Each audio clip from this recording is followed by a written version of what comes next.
Hey guys, Alex Newman here. We are at the Moment of Truth Summit by Mike Lindell, and I'm standing here with Senator-elect Lindsey Tichenor. She's out of Kentucky.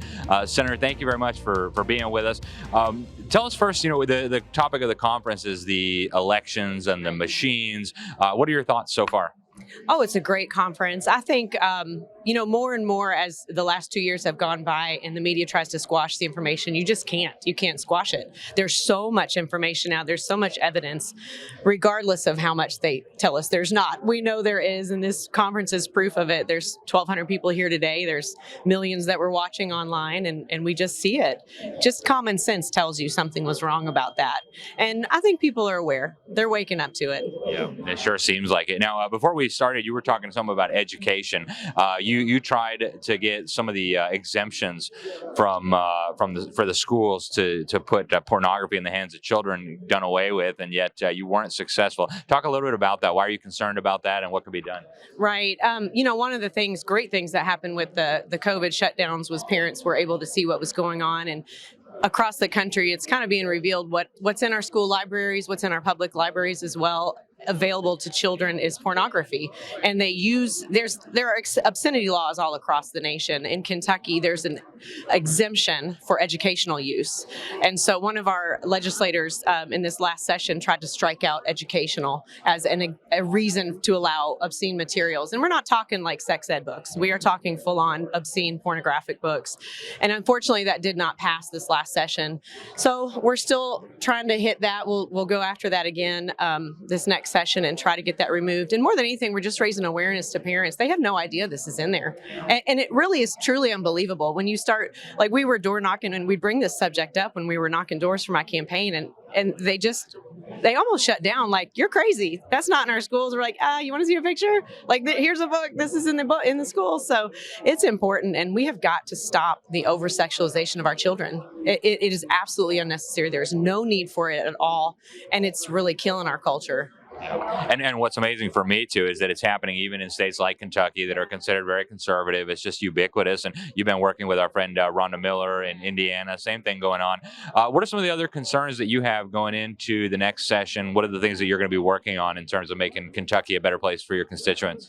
Yeah, absolutely. We need to absolutely uphold our Second Amendment. What just came down with the Safer Communities Act on the federal level, they're giving, really incentivizing states with federal dollars to implement red flag type laws, and we need to make sure that we protect our Second Amendment in the state of Kentucky and not take that carrot they're dangling in front of us.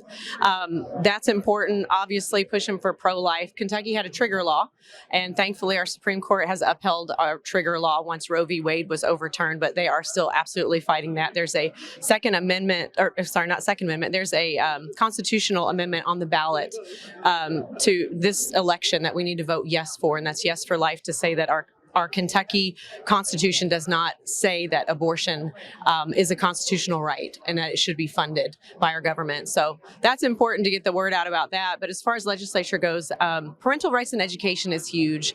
When COVID happened and the shutdowns happened, they gave themselves permission in the public schools to push parents out.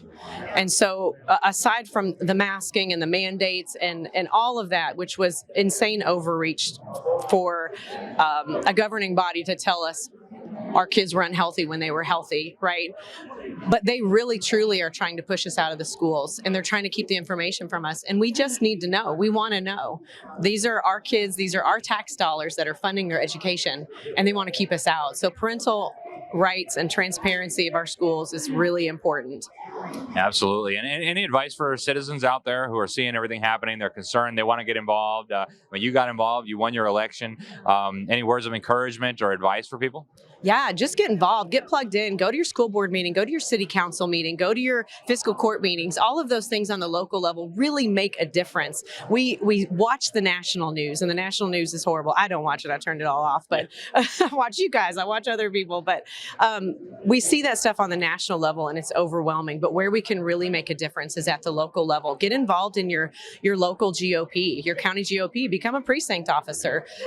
Work with candidates who are running for office. Run for office. I ran for office. This is my first go round. I never thought I would do this, but I sat back and watched, and the people that were being put forward were not candidates that would support the people. and I want to represent the people, and that's what got me into the race. And I think just raising awareness to our neighbors and giving them hope that we can make a difference, even if we're not in the political realm, even if we're not involved in the legislature. You can make a difference just talking to your neighbors and letting them know what's going on and educating each other. Absolutely. I couldn't agree with you more. And Senator Lindsey Tichenor, is there any way for people to follow you? Are you on social media? Can people follow you on Facebook or any of those types of things? I'm just so terrible about social media. I am on Instagram, but no, I don't do Twitter or anything like that. But you can go to my website, get on my email list, and I'll keep you up to date with what's going on. Excellent. Well, Senator, thank you so much. We really appreciate it. It's nice to meet you. You too.